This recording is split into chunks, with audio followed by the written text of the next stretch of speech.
Welcome to the Business Women Australia podcast show, the podcast that brings together industry leaders to discuss the latest trends, insights and strategies. So sit back and relax, let's get inspired by the amazing women who are shaping the future of professional women in Australia. Don't forget to like and subscribe.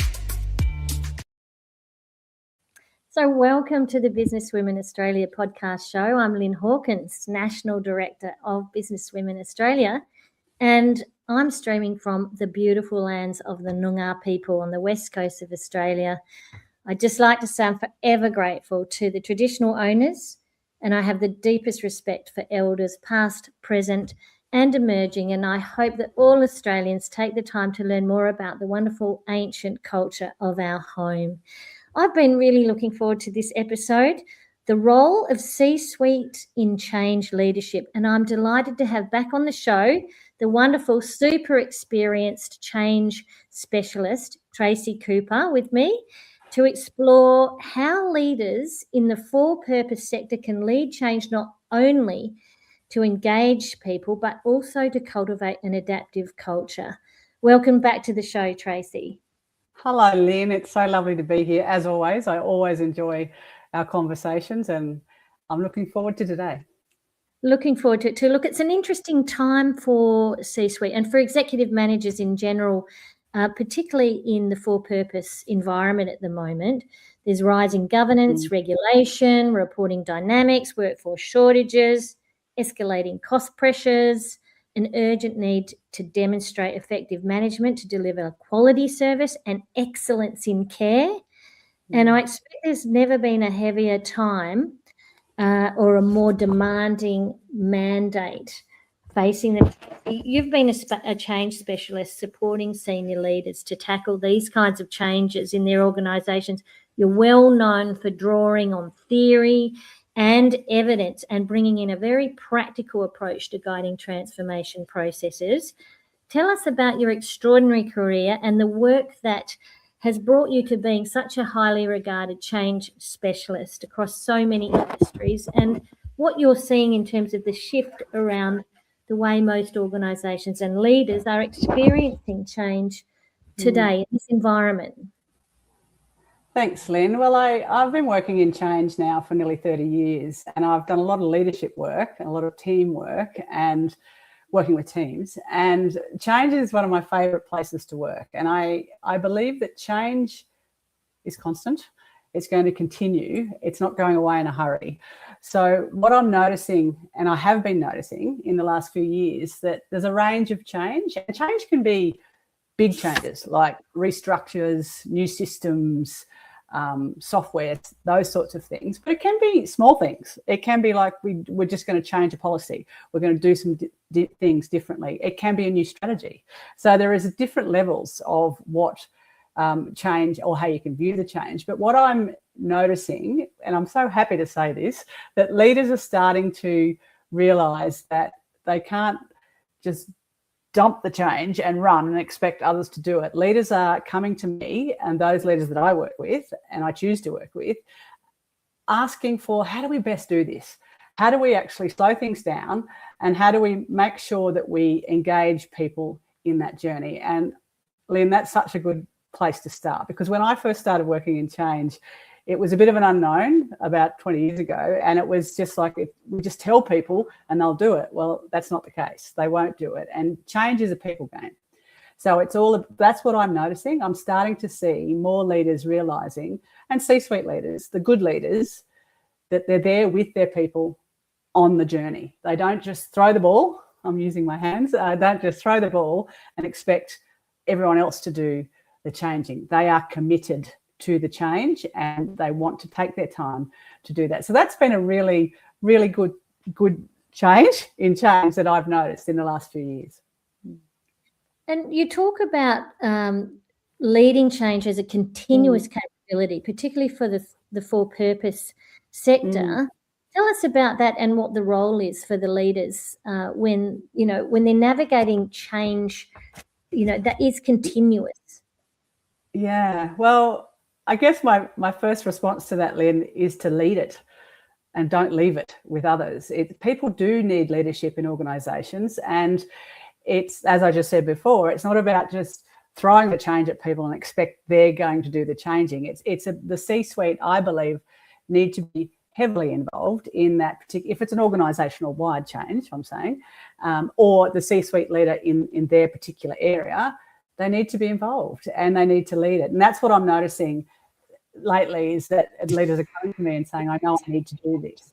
So yeah, I think it's getting, also announcing it and thinking it through, but also getting involved in the planning and how we are actually going to do that. So that also involves, getting other people on board and helping them understand it. Because often as a C-suite, we may have been thinking about that change for some time, or it's come from a board that the board wants the change. And we have been thinking it through for a couple of months before we even announce it to the rest of the organisation.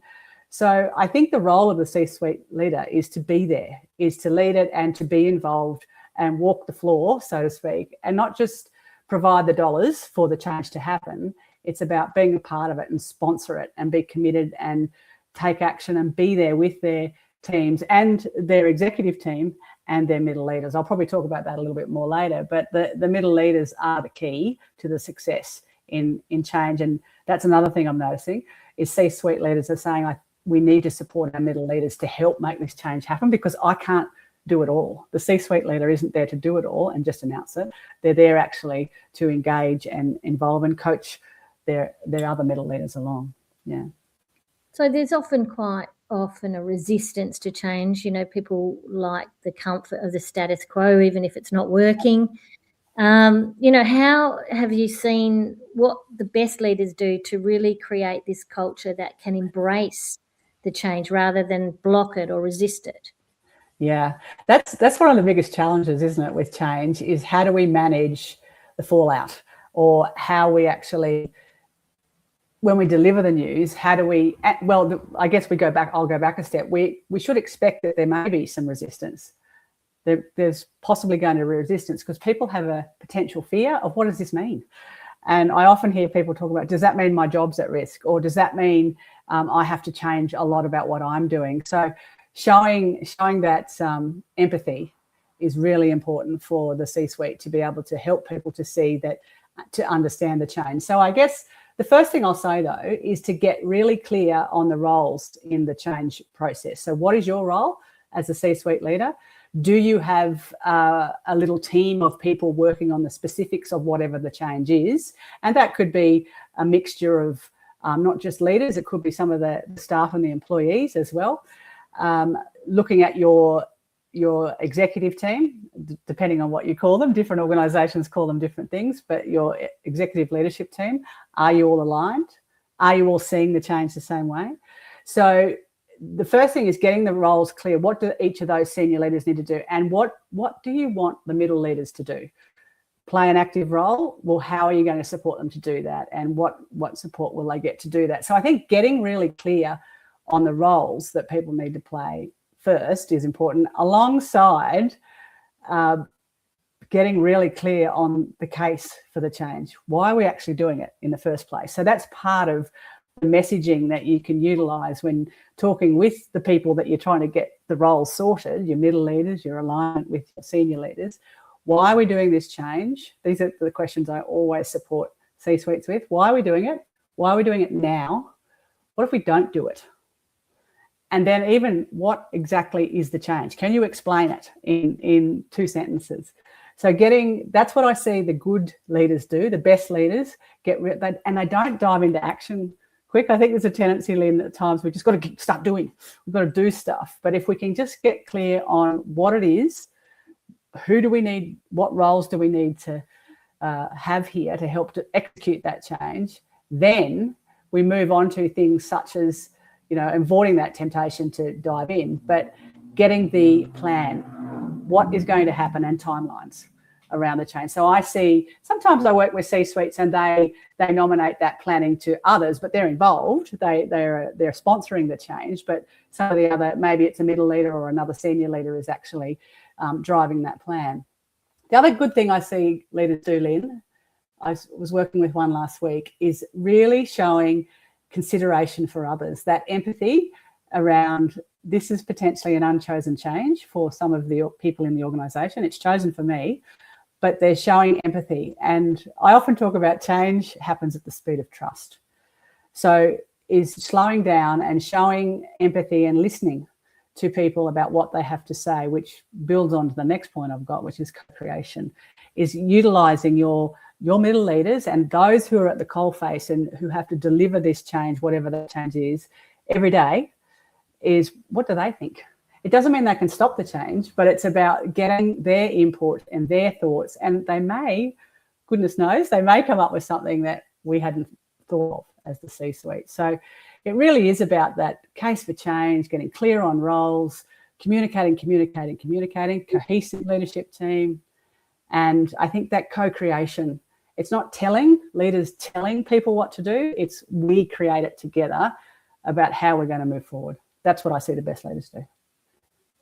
Yeah, it's really, you can just see through every layer and every role within the organisation a voice, an opportunity for a voice to be heard, and feeling some sort of agency at every level within that change process. When you're describing that's just slowing it right down in order to really take everyone on board and give them the chance to be heard, to be seen, to be a part of the change. Just on that, Lynn, I would say too, one of the first things I always suggest to leaders to do, I have a little saying, you're only as good as your last change. And if your last change wasn't great in the organisation, whether you led it or someone else led it, it will stay with people. It's in their minds. So one of the first things to do, apart from getting clear on roles and the case for change, let's just have a look at the last one we did. Can we learn anything from that? Let's just pause and actually explore that and get your middle leaders involved and your executive. And I say work with them before you go anywhere else announcing it to the rest of the organisation. And you've got to trust that, that they won't say anything, but it's about, can we just get some clarity first before we go announcing? And because there could be, you started off talking about resistance, and it could be some resistance in those middle leaders, and it could have come from your last change, the last change you did. So if you can actually pause, and I've got ways you can help facilitate that, but, we reflect, we draw some learnings and, okay, what plans, how do we want to approach this one? So it's important to start with your last change and see what you learnt from that last change. And people will see that, and that will help with trust. They will see that, okay, leadership is admitting that we didn't do that so well. Okay, we're going to take that on board. Yeah, look, I follow you on LinkedIn. We've had you on the show a couple of times. You often talk about the power of the pause, associated with this concept of self-awareness as a leader.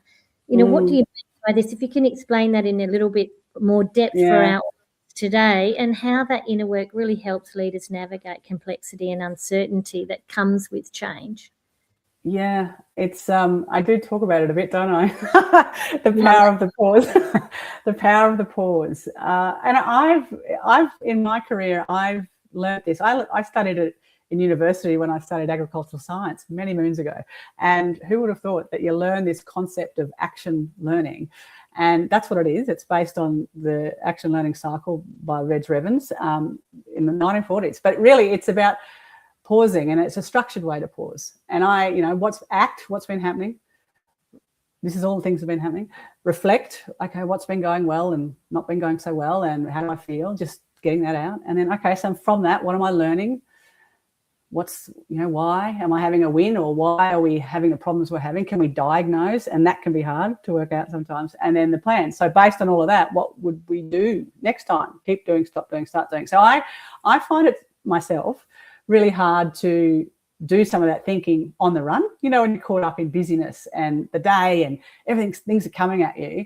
I use it myself, sometimes daily, but most times Friday afternoons I spend about 40 minutes myself just reflecting on my week, and I use that structure.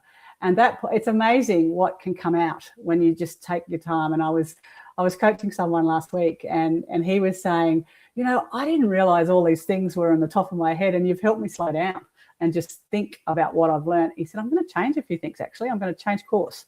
And I think that's great, because the external world around him had shifted, and the plan that he had wasn't as relevant anymore. So that's where I see that self journey as a leader, you can do it yourself. And that's how I help my coaching clients. That's what I do with them. I actually walk through that structure. I ask the questions. They start to find the learnings. But it's so powerful, Lynn, when you do that as a team. When you actually invite others to contribute, okay, the act part, what's been happening for you. And sometimes people often look at the other and say, I didn't know that was happening, so there's this awareness and hearing and that respect to hear the difference, the different perspectives that different people are having. Some people are saying that's been going really well, and some people say, I didn't think that's gone so well at all. So it's that respect for each other's difference, and it can really help a team start to be a little bit vulnerable, particularly in changing times, to open up, share their thinking, and collectively say, okay, well, what can we do to move forward? So it starts to encourage people to start thinking and start being a little bit vulnerable and expressing themselves. And that's how trust also lifts during change. So if a leader, a C-suite leader particularly, is encouraging that sort of thinking and vulnerability, and you can do it in 45 minutes as a team. It doesn't have to take that forever, but it's time well spent. So that's a bit of a broad description of the power of the pause. I can really see that structuring that pause and with an external facilitator helping you sort of independently, managing that process, pause and reflection, very powerful and a very good use of time. Just imagining that through some change processes that I've been involved where we've tried to do it on our own as a core kind of leadership team group. Having that person not just coaching the leader but actually jumping in on those team reflections would be very powerful, because quite often there's different agendas and different styles and personality types within a team. And, let's be honest, quite often if there's a strong CEO, everyone will kind of fall in line with whatever she, is wanting to do, or he. Having someone independently helping you put those into the diary, so putting it into the process, setting that time aside and independently facilitating those reflections would really make a difference. It does, definitely does, Lynn, because what it also signals to the team is that they have a voice and that they can contribute. And as a facilitator, I'm a coach, but I've been a facilitator for most of my career, trained facilitator. And my job as a coach and facilitator is to ask questions. It's not to have the answer, but is to create the environment where people feel comfortable and safe to offer. And, when you first start doing this sort of thing, sometimes people aren't so confident to do it. But if it starts to become a regular thing, people will start to open up. And it really does encourage people to start to think and select, ideas or offer ideas, and it doesn't all get left to the leader to come up with everything, because I don't believe that's leadership. Leadership should be to corral and gather and bring in the ideas, not so much about I tell you do and you just run away and do it. That's not leadership in my mind at all. So if people need help with that, that's what I do. I often start coaching a CEO or a senior C-suite person, and then they'll say, look, now we're moving through some of the change, can you help us with this? And that's what I do. I do that as well. So it's about asking questions and creating the environment to think. I mean, I have a coach and she does that with me, and I sometimes before I go into the sessions, I'm busy, but by the power of her questions and what she gets me to think about, things pop out, and that's the benefit of the pause and taking that time. So big fan of it. That's a great example of the power of that. Look, so many executives leading today are, we described at the beginning of the show, there's growing regulatory governance, stakeholder expectations, there's cost pressures, there's staff pressures, particularly in the not-for-profit sector where there's compliance reporting and reputational risks are significant, as well as, damage to clients and, all sorts of issues around insurances. How can the C-suite leaders balance those kind of pressures while staying agile? You talked about the idea of pivoting, but still have that people focus and that purpose-driven mission. It's a really good question, Lynn. I think my response, as you asked that question, is the first thing is don't be in a hurry. Avoid just diving into action, because sometimes people aren't with you yet. They don't understand what you're doing and why you're doing it and what you want from me. And I haven't even got my head around what you just announced yesterday type thing. So my first thing is to, you talked about it before when you asked me the question about power of pause, is the self-leadership. I think as C-suite leaders, how we show up, how we turn up every day has an impact on ourselves, and it has an impact on those around us. So when being in a leadership position, and particularly also in leading change, it's about reflecting on your self-leadership, focusing on yourself and what is your intention for how you're going to be. So, for example, I would be saying be patient. Is for some people, being patient isn't easy because they have pressure. There's pressure coming from the board, or there's pressure coming from timelines and everything else. But it's about being patient with what you're doing and help to invest the time in helping people to understand and grow and even blossom. And I think working on your self-leadership, I think, is a key. How, like I just said, how are you turning up each day? What are your habits? What are you doing? I heard recently from one of my coaching clients that a CEO called a meeting but didn't show up. And it's just like, why'd they call a meeting? That sort of stuff. And I think it's really important to, how are you letting the team down yourself? Is there reasons for these things to happen? So I think it's focusing on your behaviours and what you can do to help people adjust to the change and to blossom. I think I just said that before, to blossom in this change journey. Work on your energy levels, your health and your habits and your sleep and all that sort of stuff. I think that's going to help you. Long hours, I know we've got to put them in sometimes, but it will help how you show up and how you are with yourself, how you're communicating. Are you following through? Are you doing what you say you will do? All those things are going to help you get through things, but it's also going to help people start to continue to believe in you. Over my years, Lynn, of working with leadership teams, middle leaders, they can lose faith in C-suite leaders because they didn't follow through, or they weren't open with me, or they just weren't present, present with a T, So it's about, I need to be able to believe in them. And that's, I often talk too about the change is there, whatever the change is. But if people aren't trusting you as the C-suite leader, the change is going to struggle, because they need to trust you in your behaviours, your habits, how you're showing up each day. Are you vulnerable? Can you share a little bit about where your journey, all these things. You've got to lead yourself first before, I believe, leading others. Well, look, that's so important. And, you mentioned looking after your health, your own well-being, making sure that you're giving yourself the best chance to, bring the best of your strength and stamina and resilience into work every day. And that's across the board in each of the heads of departments and the people that are the 2 ICs to those heads of departments, and especially getting ready for something that might be quite significant in terms of change. But even in the daily changes, showing up and being there and being available to hear your team, so important at all times. And you mentioned trust. I mean, it's pretty low at the moment across a lot of industries and sectors at the moment.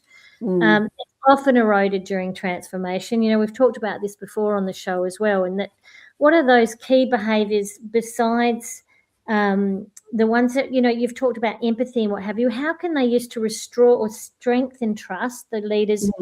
Everything feels very uncertain. What are the key kind of things that are focal for leaders? Yeah, I remember many years ago when I used to work for the state government before I started consulting, so this would be 30 years ago, I had a leader there who I often model some of the things I do off what she did. And often in governments, there's change happens regularly. And she called, one thing she did was there was a few things she did. She called regular meetings and she would say, this is what I know today. And it was even a daily thing. This is what I know today. I'm unsure about XYZ, but when I do get some answers on that, I'll let you know. So this is what I know today. But then she'd stop talking And then she'd say, what facts would you like to hear? And I'll see if I can answer them. And she was a good listener. She would listen, and I felt confident that she was hearing what I was asking. And she'd say things like, I don't know the answer to that, but it's on my list. I'll see if I can go and find out that. But she was very vulnerable, and she opened up about what she didn't know either. She was a senior leader. She wasn't the executive, but she was open, and she was a little bit vulnerable. And she kept communicating. As I said, she'd have regular meetings with us. It wasn't just an email. She would talk to us, and she would listen. And then she would have, as a team, she would have some one-on-one time with each of us. So she had to adjust her schedules to do that. And I think that's what I think really helps with trust is just being a human, is just trying to show that as a leader, we can't force. I often talk about the secret sauce of change is we don't force change. It's helping people to come on the journey, to choose to join it. Even though they mightn't like the change and can't see the benefits straight away, it's the actions of the leader that will help them come along. So, yeah, I use her as an example often because she was a good listener. She regularly communicated. She'd say when she didn't know, she didn't make stuff up. She said, I don't know the answer to that, but I'll see if I can go and find out. So I think those things really helped us trust her in a changing situation. I love the fact that you've highlighted there that quite often the answers are unknown, even at the C-suite when they're embarking on change, questions that kind of haven't been figured out yet, or things that are raised that weren't considered as a part of the process as new information becomes available. And for even the C-suite to say, well, we hear what you're asking, and we haven't got the answers to that, and being open to, co-creating, co-designing solutions then starts to become an opportunity too in certain areas of the organisation. So it again sort of aligns back down to those opportunities to slow it right down and keep the why and the long-term reasons and the vision, the key things, and the values around how we are as an organisation. What are things important to our culture first and foremost in order to get from here to an organisation that is going to be nimble and continue to evolve and transform as we need to. Easier said than done. Easier said than done.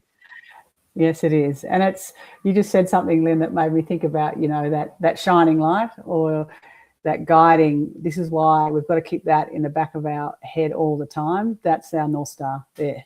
That's why we're doing this. And often in the for-purpose and not-for-profits and a lot of the organisations I work for, they're very purpose-driven. And that's why I choose to work in these sectors. And it means something. Not that other sectors don't, but it really means, whether it's providing a home for someone, whether it's providing care for someone, whether it's early learning, it really means something. And it even sometimes with the change, we as people can't maybe get our head around what that might mean for me personally. But if we can, I talk about the WIFU, there's the WIFM, what's in it for me as an individual, but what's in it for us as an organisation. And us also means the people we serve. What's in it for them? What's in it for them? So this might be a little bit uncomfortable for some of us, but this change is actually going to help the people we serve by defining it. And if you spend some time in the front end getting that clearer, people will start to go, I believe, I've seen it. They'll start to go, okay, yeah, it is the people that we're trying to help that will benefit from this. Now, you're in trouble if you can't get that connection, but it's really about what's the North Star, what, why, who, and it can sort of take it away from that, because people are people and they will start to look at themselves. What does that mean for my job, my role, all that sort of stuff? But it's the people that we're serving. And the for-purpose sector is brilliant at that, because they're often very clear about why they're doing what they're doing.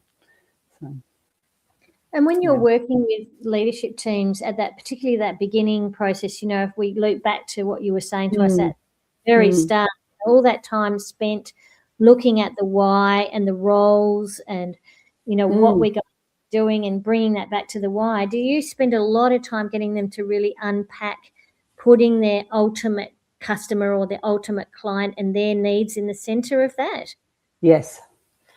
Yes, because it can actually really help solidify the why. It's interesting. some of the tools I use as a facilitator. For example, recently I asked an executive team, there was 5 in the executive, let's just write down on a decent sized post-it, what is the change? Like, what are you seeing? What is it? How would you define it in a 3 or 4 words or a sentence? 5 on the team. And how many answers do you think that I got were quite different? 5. And it was just different perspectives and different ways. But and I didn't have to say anything. They all stuck them on the wall, and they all started to even smile and go, "Oh my goodness, we're a bit not aligned." No, you're not. But we can get there. And that's what I guess as a facilitator I can help them do in a gentle way, help them see that they're not aligned, and how do we get aligned. And and then who are we doing this for was the next question, which you just asked, Lynn. And what is the benefit for them? And that's when the faces light up and they start to get very, very focused on why we should be doing this, and let's get it clear. But it helps them see about the messaging and the words they're using, and even what messaging and words we will use for the people that we serve when we do announce it to them, so that it's the words we use. So it is really useful just to spend some time at the front, just getting some of that clear, because I don't know, yourself, if I grew up on a farm and my dad was a farmer, and sometimes he was a little bit scant on the detail of what had to happen, but you might have been mustering some cows or doing something, and he'd say this and he'd just walk, and I'll go, I think he meant this, but I'm not sure what was my job. And my dad passed away a few years ago, but he used to often laugh later in life and say, I was probably very clear with stuff. And he said, I was trying to work it out myself, how we were going to do this. And it's like, when you've got a team of young kids trying to help you, and we're all thinking different things, and we all ride off into the sunset on our horse and do something, and you're in the wrong part of the paddock, all this sort of stuff, because we just didn't understand. So it's about, I often think of that too, as leaders, do we all sort of understand what we're doing here, and do we understand the direction we're going? And if once we're clear, but that direction can change, as I often say, with the power of the pause, the world continues to change around us. So 3 months in, we might, hang on a minute, XYZ has shifted. Do we keep going there, or do we course correct? So that's why the pausing helps too. But I often think of my dad with his great directions. Did I understand it? Not often. I used to make it up sometimes, but yeah. That's a great analogy. And look, we're coming towards the end of our conversation. One piece of advice for our listeners, Tracy, C-suite and emerging leaders alike, what would you say to them for those who want their organisations to still be thriving and relevant in 20 years? What would it be?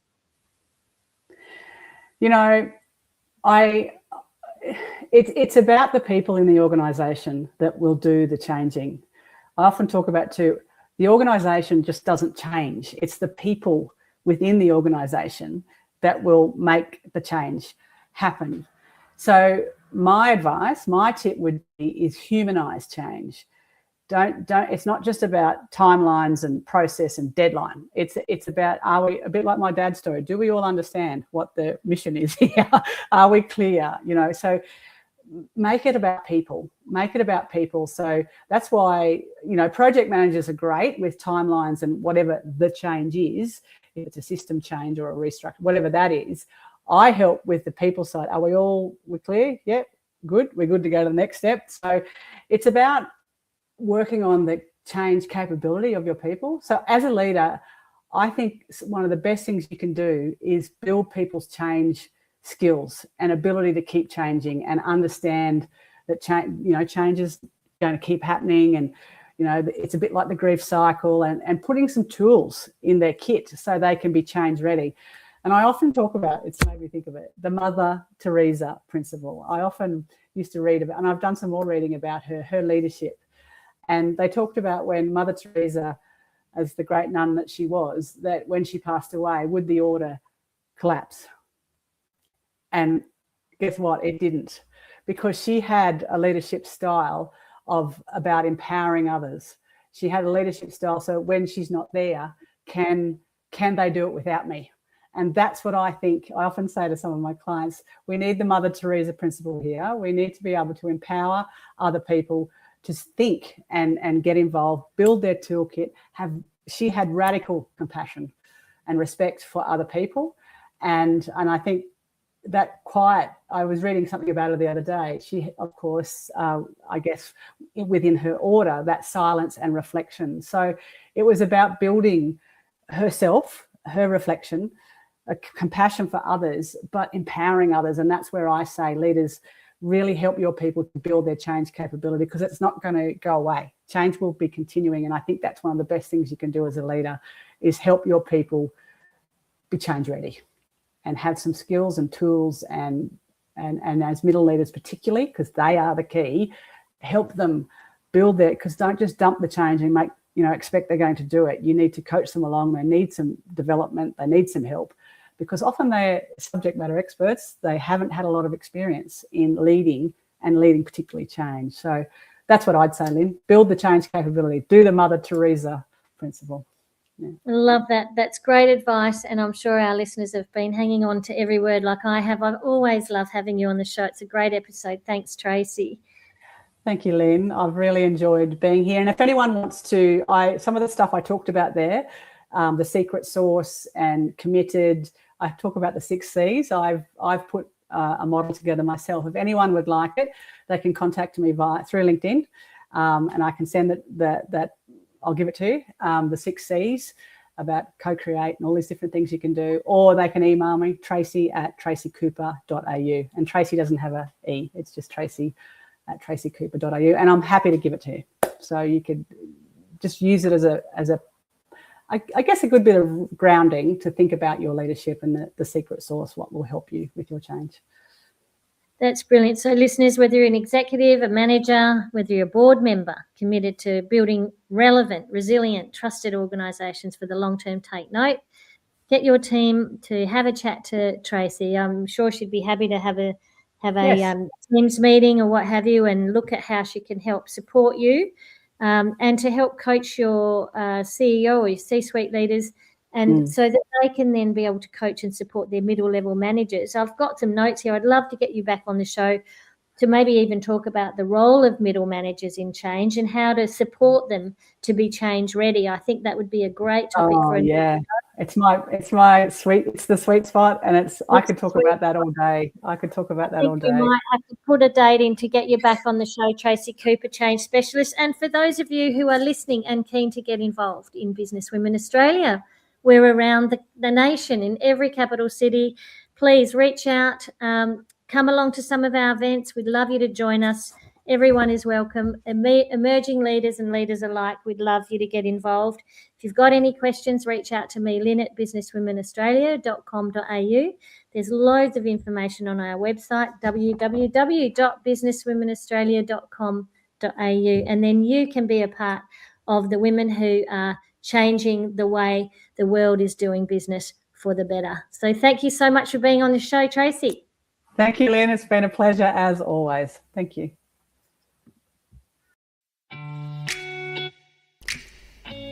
You have been listening to the Business Women Australia podcast show.